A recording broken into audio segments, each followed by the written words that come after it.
Hey guys, it's Simmerstock and welcome back to another video, and in this video I'm going to be showing you 10 tips onto how I build my houses a little bit more realistically.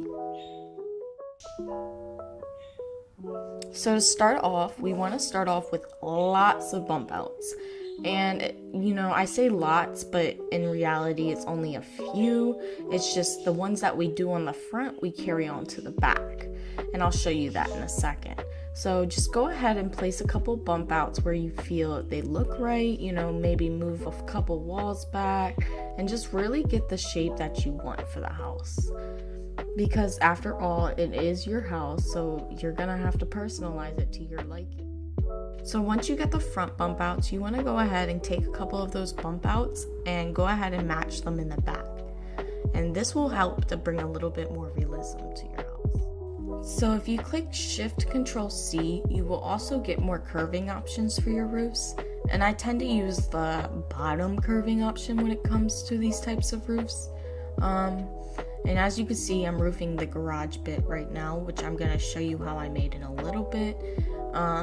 But I figured since a lot of people have trouble with roofing, I would show you how I do it in a little bit of a sense, because I didn't show the full roofing process because it is a lot. But this is kind of the basics of it. And yeah.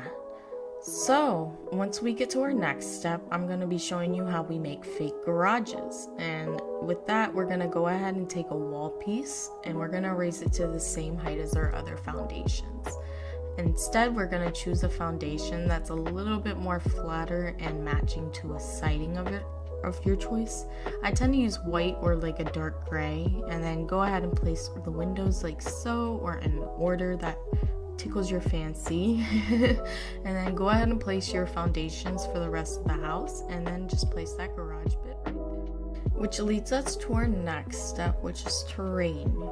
So when you look at most houses won't have flat terrain. So I go ahead and raise this one a little bit to like match the height of the garage, and then I smooth it out to give it more of that smoother hill look. And I go fast on these next couple of steps, but they really go hand in hand with each other. You know what I mean? So our next step will be shutters. So shutters, I feel like, help to bring a lot more realism to the build, because you see shutters on most houses, I feel like. And with that, we have matching wood tones. So we want to go ahead and match that to the wood tone that we're using for our house. So in this case, I'm using a dark brown, and I chose that type of window look. And if we use this smaller window, well, you can really use any window of your choice. I'm putting them next to each other to kind of create a custom window that we don't have in the game already, so it can look better on my house and make my house look a little bit more realistic. I feel like columns also help to bring a lot more realism. A lot of people don't, like them, but I like them. I love them.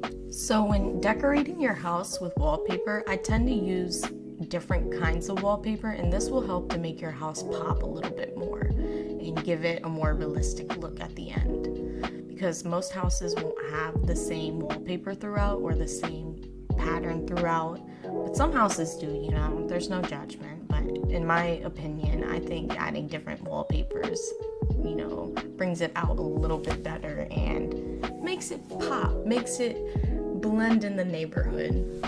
Last but not least is our debug menu. Now, the debug menu has everything from cars to,